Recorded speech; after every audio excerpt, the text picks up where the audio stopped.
Êxodo capítulo 3, versículo 1, assim nos diz: E apacentava Moisés o rebanho de Jetro, seu sogro, sacerdote em Midian, e levou o rebanho atrás do deserto, e veio ao monte de Deus, a Horebe.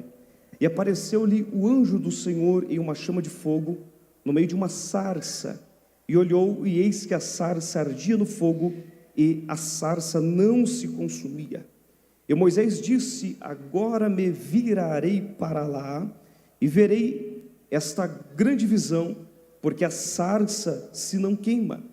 E vendo o Senhor que se virava para lá a ver, bradou Deus a ele do meio da sarça, e disse: Moisés, Moisés. E ele disse: Eis-me aqui. Quero estar ministrando nessa noite no tema o chamado de Moisés. O chamado de Moisés. Deus tem queimado muito no meu coração dentro desses dias este cenário, este contexto que envolve este personagem chamado Moisés. Eu sei que você já conhece a história, já conhece todo o contexto relacionado à existência, à história de Moisés, mas me permita, juntamente contigo nessa noite, antes de começar a aplicar essa mensagem, preparar um pano de fundo para que nós possamos compreender essa mensagem. Eu sei que você sabe, o capítulo 1 do livro do Êxodo está envolvido em um período de dificuldades para o povo hebreu. É um momento de adversidades, um momento conturbado. Até interpreta este momento como um momento obscuro para o povo hebreu. A Bíblia diz que havia um decreto sobre o povo hebreu, e este decreto era um decreto de morte. O faraó da época, não conhecendo o povo hebreu, a sua história, e muito menos a história de José, que veio antes dele, a Bíblia diz que este personagem, este faraó, ele estabelece um decreto sobre aquele povo. Você vai observar que neste momento da história, o povo hebreu está inserido entre o povo egípcio. Eles estão trabalhando, eles estão crescendo, eles estão se desenvolvendo. A Bíblia diz que eles estão crescendo cada vez mais. O decreto é um decreto de morte, porque o povo egípcio, ao perceber que o povo hebreu está crescendo e avançando, progredindo cada vez mais, este decreto fala que todos os filhos ou meninos que nascessem naquela época deveriam ser mortos. Este decreto fala a respeito da morte dos meninos do povo hebreu. Se era menina, poderia de fato então nascer, se desenvolver, mas observe que não era somente isso. Pelo fato dos egípcios perceberem que o povo hebreu está crescendo e avançando, eles vão colocar trabalhos pesados sobre os ombros dos hebreus, a ponto que a própria Bíblia diz que a vida dos hebreus se tornou uma vida amarga, uma vida dolorida, uma vida conturbada. E o que me chama a atenção dentro deste cenário bíblico, é que muito parecido com os dias ao qual nós temos vivenciado. Certo é que o povo de Deus cada vez mais tem sido afligido, e por muitos momentos na sua caminhada tem se sentido com a vida amarga, mediante o faraó sendo estabelecido com seus decretos. Mas observe que toda vez, biblicamente falando, que um decreto é estabelecido contra o povo de Deus, cada vez mais Deus faz o seu povo crescer e se desenvolver.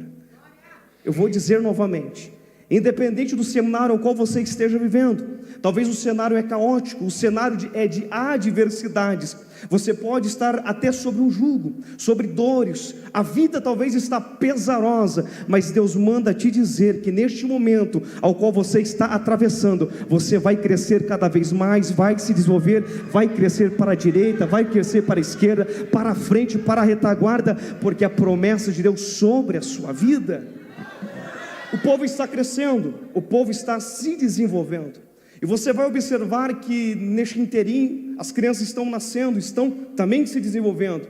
O faraó estabelece algumas parteiras para que no ato de dar à luz, as hebreias vierem a dar à luz, então as crianças, os meninos deveriam ser mortos. A própria Bíblia diz agora que as hebreias são mais sábias, toda vez que as parteiras entravam dentro do ambiente onde as hebreias estavam dando à luz, a criança já havia nascido. Tudo isso debaixo de uma orientação do próprio Deus. É por isso que nessa noite eu estou pregando para pessoas aqui que, independente do cenário ao qual você está vivenciando, Deus te dará as estratégias necessárias para que o projeto dele na sua vida se mantenha íntegro íntegro e reto, perfeito, e por aí vai. Mas observe que capítulo 1 é este cenário, é um cenário de dores, é um cenário de pânico, é um cenário obscuro. Já no capítulo 2, o livro do Êxodo, a Bíblia diz que agora uma família da linhagem de Levi tem um relacionamento, casam-se, e a partir deste casamento vai nascer uma criança, que até então não tem nome, é apenas um menino. E por 3 meses, os pais deste menino conseguem esconder este menino. Por 3 meses, este projeto dentro dessa casa é escondido. Por 3 meses, o menino é escondido. A Bíblia diz que este menino é um menino formoso, é um menino belo, e talvez interpretando aqui para a região de Colombo, é um menino beautiful, ou assim como aqui na família Provedor, são rapazes formosos, rapazes beautiful, e já era para você ter dado glória aqui, porque a palavra de Deus para a sua vida, lindo demais. Moisés ainda não tinha o nome de Moisés, mas Moisés está crescendo, Moisés está se desenvolvendo, e por 3 meses, os seus pais conseguem esconder. Eu interpreto nessa noite aqui como um projeto, dentro de um ambiente. Por 3 meses é escondido aquele projeto. Por 3 meses este projeto é escondido. Por 3 meses a promessa é escondida. Mas sempre vai haver o momento certo de Deus trazer à tona o projeto e o projeto ser revelado. Eu vou melhorar este negócio. Talvez por 3 meses, ou talvez neste momento da sua vida, neste momento da sua caminhada, você até fala: Senhor, o porquê eu estou escondido, porque o projeto está escondido. Mas Deus manda te dizer que tem um momento certo, já preparado, já revelado. A promessa vai ser visível, todos verão a promessa que Deus tem na sua vida. Levante a sua mão, porque eu estou sentindo uma graça aqui nessa noite. Eu estou pregando para cantores nessa casa, eu estou pregando para pregadores, eu estou pregando para ministros de Deus, pastores, líderes que estão sendo levantados. Talvez por até um tempo você possa até estar escondido, mas vai chegar o momento que Deus vai trazer à tona a promessa. Ninguém vai conseguir mais te esconder, porque a promessa de Deus para a sua... já aqueceu as turbinas. Moisés é escondido por 3 meses. Por 3 meses ele é escondido. A história diz que agora, neste momento, e eu parece que vejo naquele cenário, os seus pais já não podendo mais escondê-lo, a Bíblia diz que agora sua mãe faz uma arquinha com betume e coloca junto ao rio Nilo. Você vai observar que ali seria o fim deste menino, ali seria o fim deste moço. Mas observe que Deus é extraordinário. Neste exato momento, a princesa egípcia, a princesa está se banhando junto às margens do rio Nilo, e ela vai encontrar essa arquinha, e no ato de abrir o olhar para dentro daquela arquinha, vai perceber que ali estava o menino. Você vai observar que dentro deste cenário, logo mais, a irmã de Moisés vai se aproximar, Miriam, você conhece a história, e vai relatar, vai dialogar com aquela princesa, dizendo: olha, eu conheço alguém aí, uma hebreia, que pode alimentar, pode ajudar na criação dessa criança. Deus vai preparar tudo para que o projeto dele, chamado Moisés, permanecesse vivo naquele momento da história. A Bíblia diz que agora esta mulher, Joquebede, a mãe biológica de Moisés, passa a criá-lo. Não somente isso, nós podemos ter uma visão que ela vai ensinar a cultura dos hebreus, vai ensinar a religião dos hebreus, vai ensinar tudo que os hebreus tinham ou sabiam, vai ensinar a Moisés. Neste momento da história, Moisés está sendo ensinado junto a Joquebede, mas chega o momento exato. Moisés já cresceu, aquele menino que é formoso, aquele menino que é belo, já se desenvolveu, e chega o momento agora de sua mãe Joquebede entregá-lo para a princesa lá no palácio. Moisés agora no palácio, ele começa a ser ensinado em todas as artes egípcias, na cultura, todos os ensinamentos, a cultura, a religião egípcia. Moisés é alguém extraordinário dentro de uma questão cultural. Moisés é alguém entendido, Moisés é experimentado, mas ainda ele não conhecia o Deus vivo e o poder do Deus vivo. Oh, glória a Deus! O que me chama a atenção é que neste momento Deus já estava trabalhando no coração de Moisés. Assim como Deus já está trabalhando no coração de muita gente que está me ouvindo aqui nessa noite, Deus já está trabalhando. Há um projeto dentro de você. Talvez ainda não venha a totalidade, você não conhece a plenitude do projeto, mas Deus já está trabalhando dentro do seu coração. Há uma promessa de Deus, há um chamamento da parte de Deus sobre a sua vida. Moisés foi ensinado, ele aprendeu tanto a cultura dos hebreus quanto a cultura dos egípcios. Mas observe que em uma das andanças de Moisés, agora está junto ao palácio, e ele vai tentar conhecer ou saber um pouco mais a respeito do povo hebreu. Quando ele se aproxima de um hebreu, e ele percebe que tem um egípcio e um hebreu, o egípcio e um hebreu. O egípcio está maltratando o seu irmão hebreu. E naquele momento da história, você conhece, a Bíblia diz que Moisés, ele vai cometer uma atrocidade, vai matar esse egípcio e enterrá-lo na areia. Mas me permita aqui abrir um parênteses e ser um pouco defensor de Moisés neste cenário. Moisés já tinha o projeto de Deus dentro do seu coração, mas ele ainda não sabia a plenitude, ele não sabia na plenitude acerca da promessa, e você vai entender, porque por muitas vezes nós somos assim, pelo ato de nós não sabermos na plenitude da vocação, não sabermos na plenitude do chamamento, não compreendermos a totalidade do projeto de Deus na nossa vida, nós acabamos fazendo coisa que não era para fazer, acabamos tomando caminhos que não eram para tomarmos. E o que está acontecendo com Moisés é justamente isso. Deus já estava o capacitando, Deus já estava o levantando como libertador, mas ele não compreende o cenário. Ele vai matar o egípcio e escondê-lo, enterrá-lo na areia. Mais à frente, novamente, Moisés está entre os seus irmãos, o povo hebreu, e a Bíblia diz que agora tem 2 hebreus. Moisés vai tentar intervir novamente, uma discussão ali, e a ponto que aquele que estava afligindo o irmão hebreu vai dizer: ei Moisés, quem te colocou como príncipe? Quem te colocou como juiz entre nós ou sobre nós? Moisés, temendo que a sua façanha havia sido descoberta, pernas para quem tem, ele foge para o deserto de Midian. Chamo a sua atenção novamente, quando nós não compreendemos a totalidade da promessa de Deus na nossa vida, acabamos tomando caminhos que não era para tomarmos, acabamos tomando direcionamentos que não era para tomarmos. Mas há uma boa palavra de Deus para alguém aqui nessa noite: Deus não engavetou a promessa que Ele tem na sua vida, o projeto ainda está de pé. Você pode ter tomado caminhos que não era para tomar, ter tomado rotas que não era para tomar, ter feito coisas que não era para fazer, mas Deus manda te dizer: ei, eu não te descartei, eu não te rejeitei, tem promessa da minha parte sobre a sua vida. A promessa está de pé, a promessa está de pé, oh glória! A promessa está de pé, a promessa está de pé, a promessa está de pé. Se você pode, fale para um ou mais irmãos aí, diga: ei, a promessa está de pé. Independente do cenário, independente do quadro, independente das circunstâncias, o projeto está de pé, o projeto está de pé, oh glória! Moisés foge para o deserto de Midian, e o que me chama a atenção neste cenário é que talvez na ótica humana, fugindo Moisés para as regiões do deserto, o projeto ali se sucumbiria, não haveria mais projeto. Ali acabou a chamada, ali acabou o chamamento de Deus sobre a vida do personagem Moisés. Mas observe que, me permita dar uma pausa aqui neste momento, somente para apresentar o cenário como Moisés está vivenciando.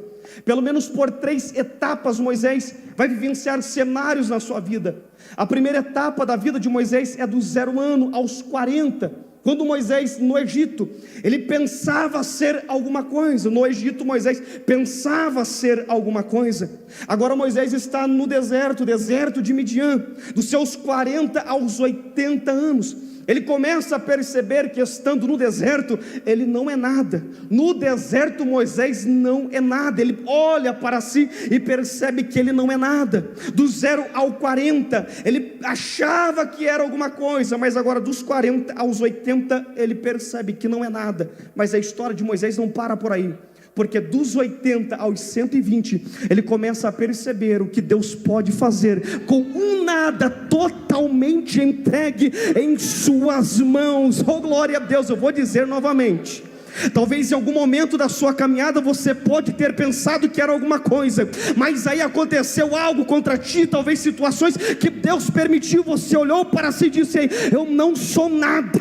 Mas quando você disse eu não sou nada, aí o poder de Deus entrou, te levantou, te capacitou, te restaurou, te deu uma nova vida, uma nova existência, te fez um profeta, uma profetisa para esta geração. A sua história tem continuidade. Oh, glória! Moisés está no deserto de Midian, e o que me chama a atenção é que aquele rapaz que outrora tinha fugido do Egito, estando agora no deserto de Midian, ele sabendo no seu consciente que tudo aquilo que ele tinha em momentos anteriores para nada serviu, ele está a sós no deserto, ele está sozinho no deserto, e a Bíblia diz que ele vai estar ao lado de uma fonte ou ao lado de um poço. E é interessante porque por muitos momentos no deserto da nossa vida, Deus vai preparar poços. Eu vou dizer novamente: você pode estar no deserto da sua vida, mas é no deserto da sua vida que Deus vai preparar poços. Então descanse o teu coração, porque de sede você não morre, de sede você não morre. Deus vai preparar um poço no deserto, e não é um poço seco, não é um poço vazio, é um poço de água, é um poço de haver água para a sua vida, assim diz o Senhor para alguém aqui nessa noite. Poço fala de provisão, haverá provisão de Deus para a sua vida. A história diz que agora algumas moças, 7 donzelas, filha do sacerdote daquela região, sacerdote chamado Reuel ou Jetro, como você preferir, elas tinham o hábito de levar o rebanho do seu pai ali para saciar a sua sede.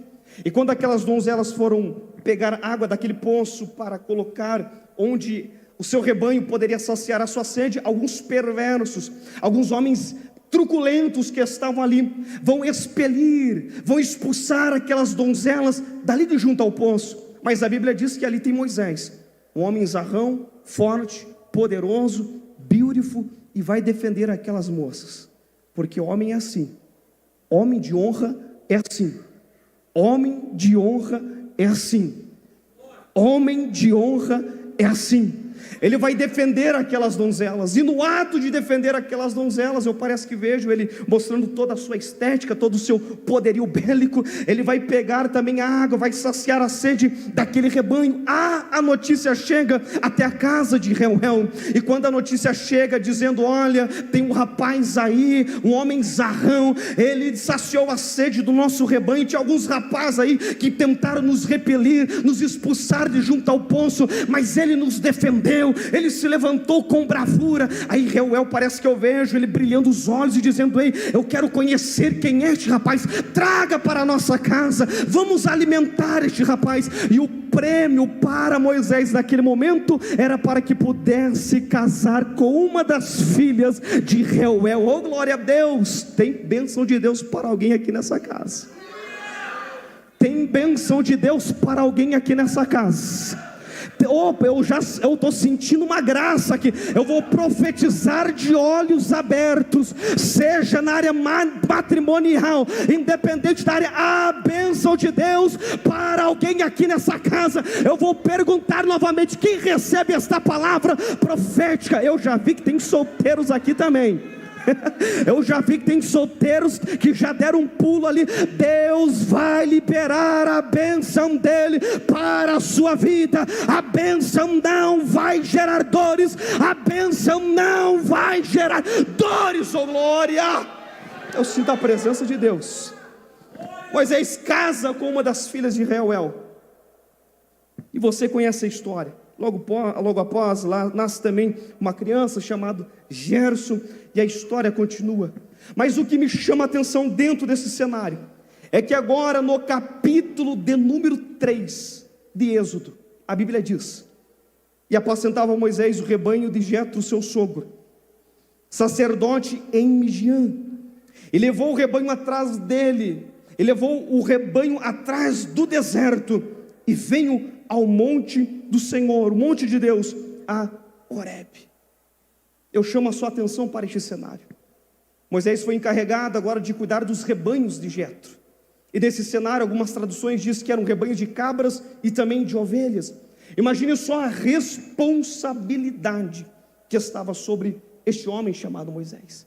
E talvez neste cenário nós podemos até dizer, mas que loucura, porque Moisés pegou o rebanho de Jetro, de Reuel, e levou para as regiões do deserto.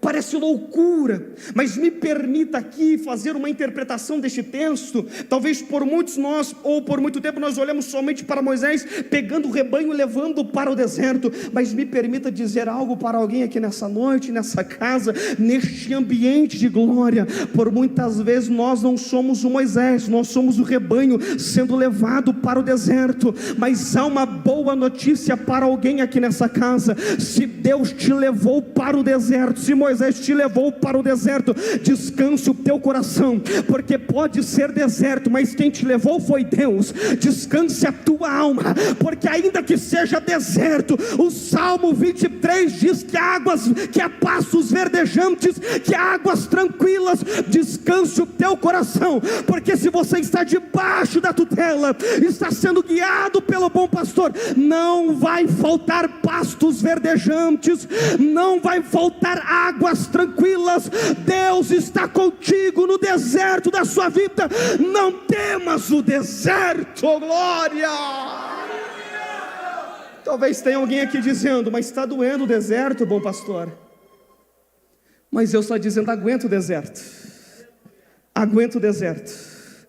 Aguenta o deserto da sua vida, aguenta o período de deserto, porque deserto é assim, é momento de passagem. Deserto não é lugar de firmar estacas, deserto é escola de profeta, deserto é escola para crente. Se Deus te levou no deserto, é somente por um momento, é para te preparar, é para te forjar, é para te capacitar. Deus vai te tirar do deserto, mas não vai ser de qualquer maneira não, vai sair melhor, vai ser capacitado, vai ser cheio da graça, cheio da unção, porque o bom pastor que te levou, oh glória.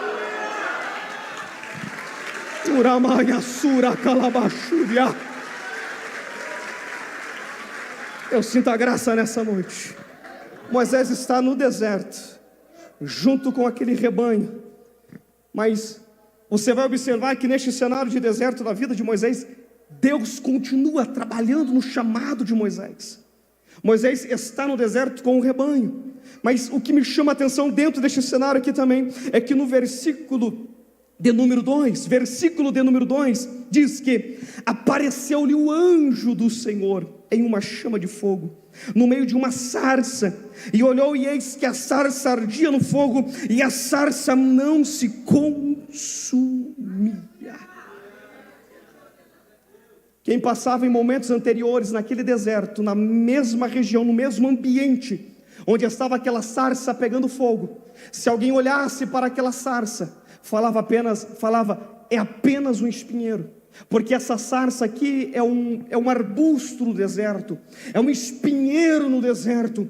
Alguém olhava para aquela sarça em momentos anteriores, antes da manifestação de Deus, falava, é algo pequeno, é algo insignificante, é algo que não produz nada, é algo que está somente no caminho para atrapalhar a passagem dos peregrinos. Alguém olhava para aquela sarça, ou melhor, olhava para aquele espinheiro e falava, é algo insignificante, é algo pequeno. Mas olhe para mim aqui nessa noite, pode ser algo pequeno, pode ser algo insignificante, pode ser algo que não chama atenção, pode ser algo que talvez atrapalhe o seu caminhar, mas eu estou dizendo para alguém aqui, pare de olhar com o olhar da horizontal, do olhar terreno, do olhar humano. Olhe com a visão espiritual, porque se você abrir os seus olhos, não verás somente algo pequeno, algo insignificante, não, verás uma sarça pegando fogo, verás a manifestação da glória de Deus no deserto. Glória. Eu vou melhorar este negócio, porque talvez eu estou pregando para alguém aqui nessa noite, que talvez Deus já colocou algumas sarças, alguns espinheiros no seu caminho, E você disse: é algo pequeno, é algo insignificante, é algo que somente serve para atrapalhar o caminho. Mas deixa eu só te recordar algo aqui nessa noite. O que dizer daquele pequeno cajado na mão de Moisés que abriu um grande mar vermelho à sua frente? O que dizer daquele pequeno rapaz chamado Davi, que com uma pequena pedra, naquela pequena funda, no ato de lançar na testa do gigante, que era grande, era enorme, a pequena pedra fez o gigante cair?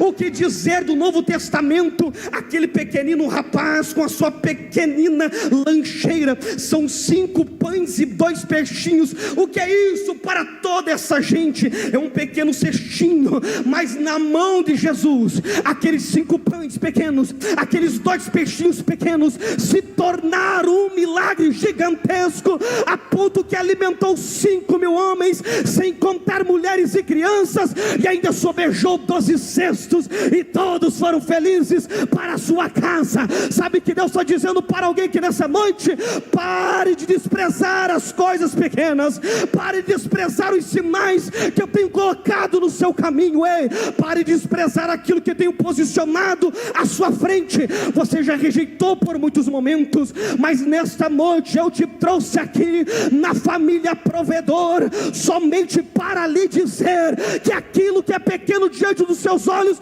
pode ser a ferramenta que eu vou usar para que o milagre aconteça na sua... Levante a sua mão. Eu estou sentindo uma graça aqui nessa noite. Eu estou sentindo uma presença aqui nessa casa.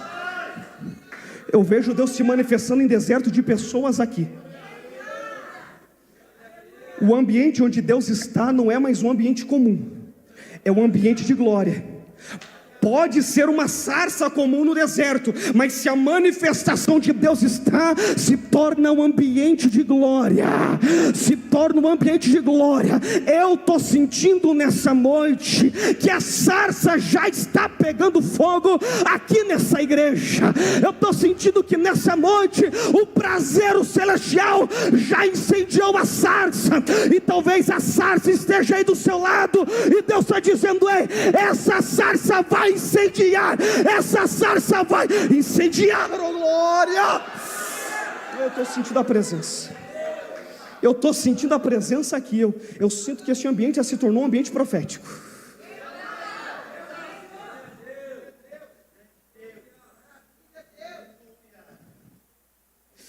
Uramaia Súria.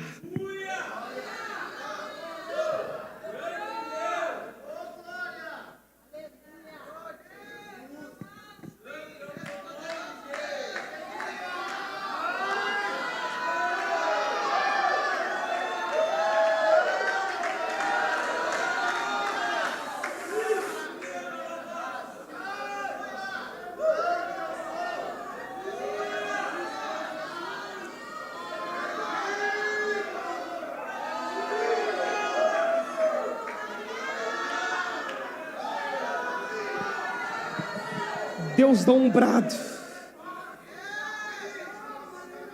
porque Ele percebe que Moisés está se girando para ver aquela maravilhosa visão, e Deus dá um brado no meio da sarça, e o brado para Moisés é: Moisés. Mas parece que é um ambiente de silêncio, porque Deus precisou 2 vezes dizer Moisés. Talvez eu estou pregando para alguém aqui nessa noite, que Deus já bradou do meio da sarça uma vez, mas você não entendeu o chamado, você não entendeu o brado do Deus Altíssimo, e Deus está bradando pela 2ª vez nessa noite, dizendo: Moisés.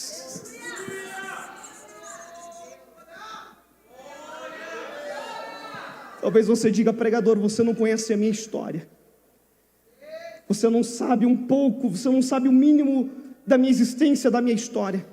Você não sabe as dores que eu carrego, você não sabe os traumas que eu carrego.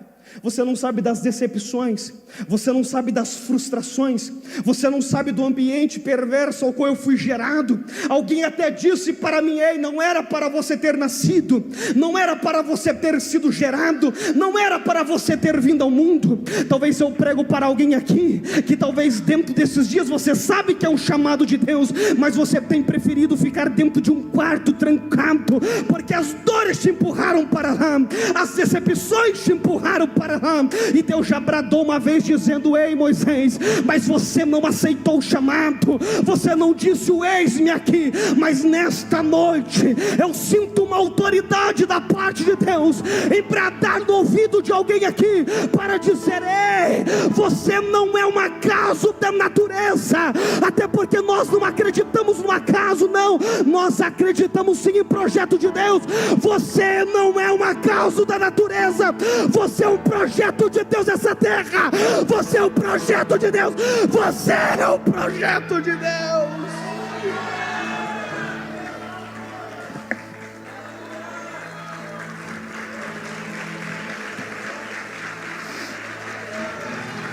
Satanás fez de tudo para que você fosse abortado, para que o projeto que Deus tem na sua vida fosse abortado. Satanás fez de tudo, mas Deus continuou trabalhando ao longo do tempo na sua vida, e por isso que você não entende o porquê das dores, por isso que você não entende o porquê das cicatrizes. Mas eu gosto muito de Filipenses capítulo 2 e versículo de número 3, quando a Bíblia diz que Deus opera em nós, tanto o querer como o efetuar, segundo a sua boa vontade. Deus coloque em nós o seu querer, ou seja, um desejo muito forte. E que desejo é este pregador? O desejo de fazer a obra dele, a vontade dele. É por isso que muitos dos que estão aqui nessa noite têm desejo de pregar, o desejo de cantar, o desejo de tocar instrumentos. O que é isso? É um chamado forte dentro do seu coração. E ainda no versículo 13 diz que Deus opera também o seu realizar, o efetuar em nossa vida. Ei, meu irmão, se eu fosse você nesta noite, pelo fato de Deus estar fazendo o chamamento, eu já bradaria dizendo: eis-me aqui, Senhor, acende essa sarça dentro do meu coração, faz a tua obra em minha vida.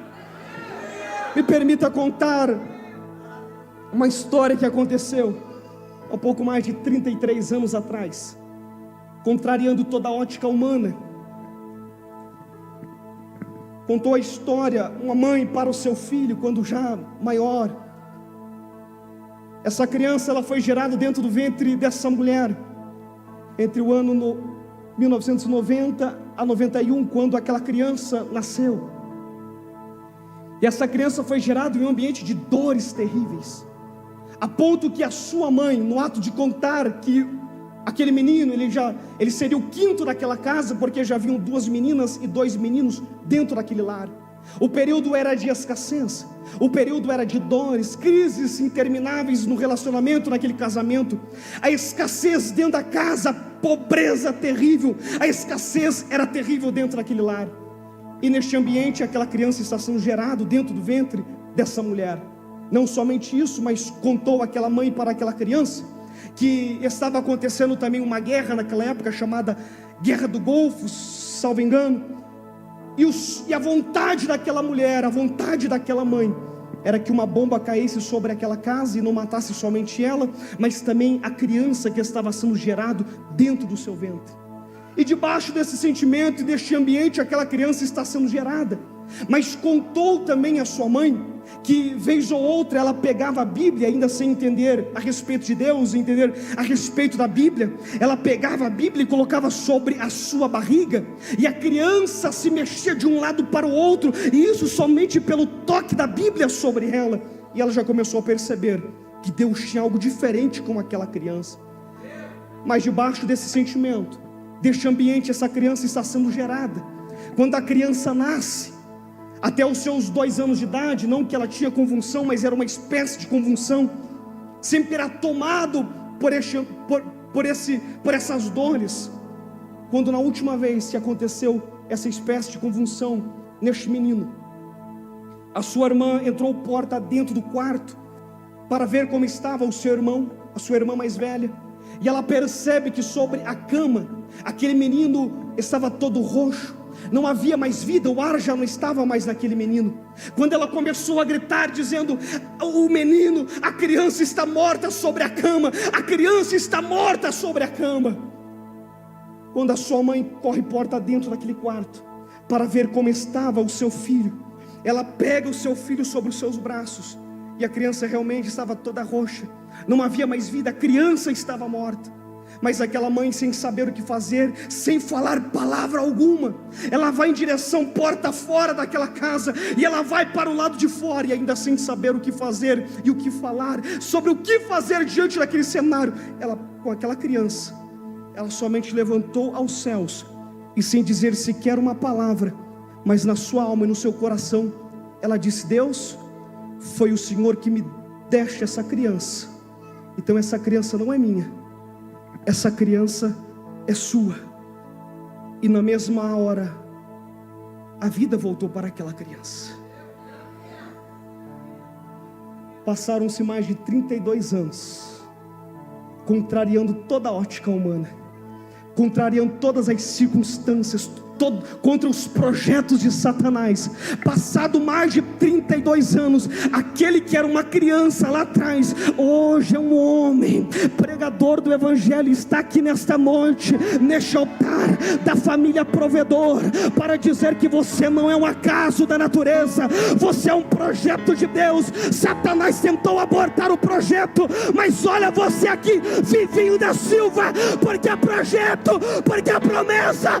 Não pare a sua marcha, não pare a sua caminhada, tem muita coisa boa para acontecer. Coloque-se sobre os seus pés. Eu sinto uma graça tão grande aqui neste altar.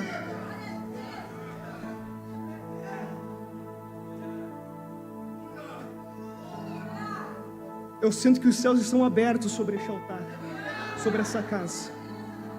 E eu sinto que do ambiente espiritual tem chave sendo girada neste momento. E Deus está dizendo: eu estou te levantando. Eu estou te levantando. Hein, Moisés, eu te vi no meio da multidão. Eu estou te levantando. Eu estou te levantando. Pastor Martins, vem aqui, me ajuda. Pastor Josué, vem aqui, me ajuda. Pastor Josué, me ajuda. Eu sinto de Deus em fazer isso nessa noite. Por muitas vezes nós olhamos para a história de Moisés e talvez queremos ser como Moisés nessa geração. Mas para que o Moisés fosse levantado, primeiro Deus usou uma sarça no deserto.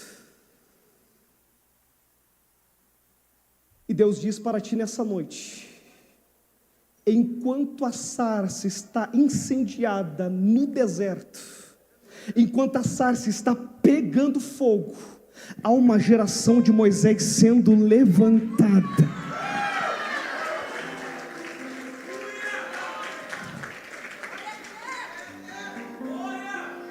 Eu vejo uma graça nessa noite.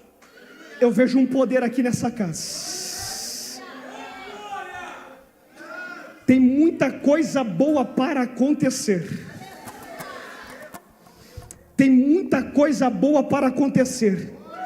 Eu sinto uma atmosfera de glória. Isso aqui não é jargão de pregador, não, porque eu sinto meu coração incendiado aqui neste altar nessa noite.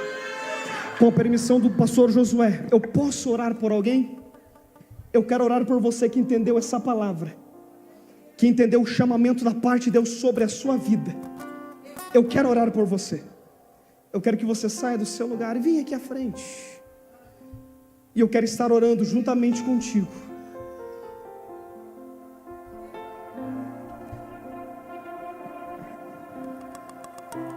Para Isaías, Deus disse: eu te escolhi antes mesmo do ventre da sua mãe.